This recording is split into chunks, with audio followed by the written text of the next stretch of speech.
head made Betty shook my hand. And then we sat down.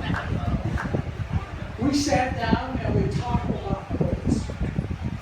One of my favorite topics, one of my favorite subjects. And we had a wonderful lunch. And I was just happy. And the best part was, I never saw Erin in my life so comfortable with her. Her body language just said she's comfortable and she likes this guy. And then Robin paid for the tacos.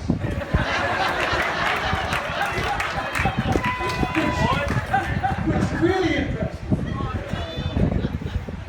So, and we got in the car and we drove back to Toledo, and I said, well, Betsy, this is it. We're going to have to, hopefully we've got a couple of years to save up for that wedding. Turns out it was a little quicker than that one. So that was me, Robbie. And the more time I spent with Robbie, the more I loved him.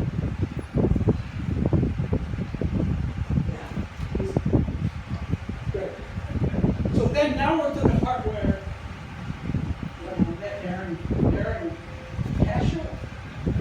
I mean, get used to that.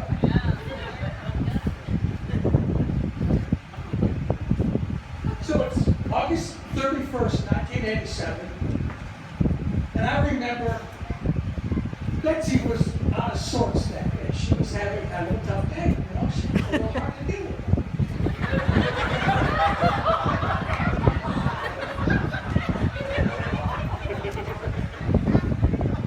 And, all the babies I've seen born, I always thought the baby came into the world this way. Erin came into the world, I could see her. Her head was up, her arms were like this. I can still see the picture. She had this mean look on her face. She was all covered with this goo. I mean, she looked like hell.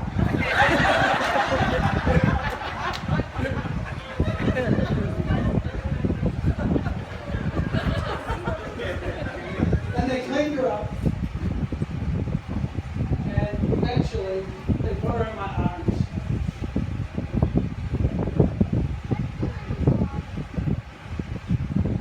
And our adventure began.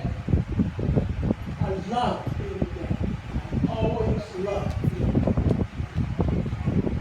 And we did everything.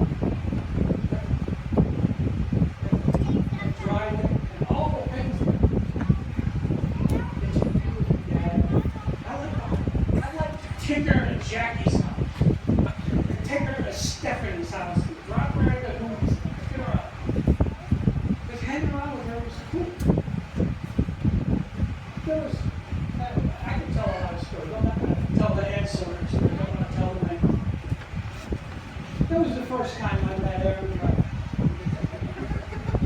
And she was a great kid. 15 years old was not good. Before that and then like 25 on. We go through. Yeah. We're okay now. We're good.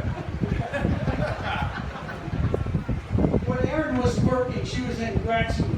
And she was working at a place called Parkway. And we got invited to, this is the second time that I'm feeling like I've met Erin. She's working at Parkway. She's the activities director. It's an Alzheimer's community.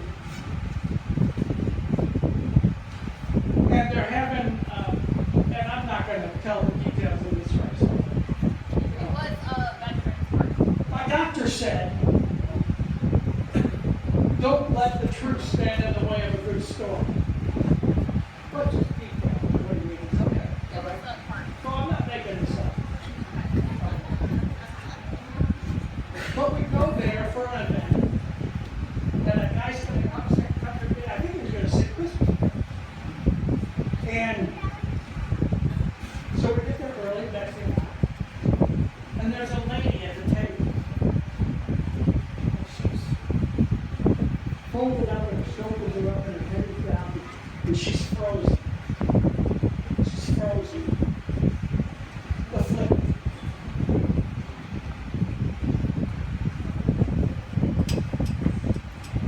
And Erin went up and touched her shoulder and called her name.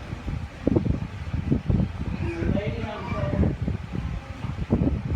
She looked at Erin, and there was recognition and trust, and she beamed love from this lady.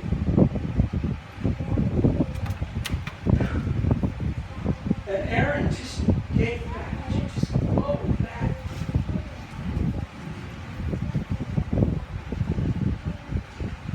And I cried there. And I knew that my little girl had a purpose. She had a job that was important. She was going to serve people that not everybody was anxious to help. And she liked her job. It brought her joy. And I met my adult daughter then. And I saw her. And then the family started coming. And she knew everybody that came in. Daughters of her residents and their children and great-grandchildren, and she asked about people that weren't there. She knew their names, she knew their families, and who they was. And I just watched it. I was amazed. And I said, how did you know to do that? How do you know how to do that? And she looked at me like, oh, that's how you do it. And that's what you do. We've always had those conversations. When she was 10, I took her to the golf club and teach her how to play golf. And, I was going to say, Erin, you stand here and you put your hands on the club like this and you turn your shoulders, and she goes, I know how to do this, Dad. You just hit the ball with a stick.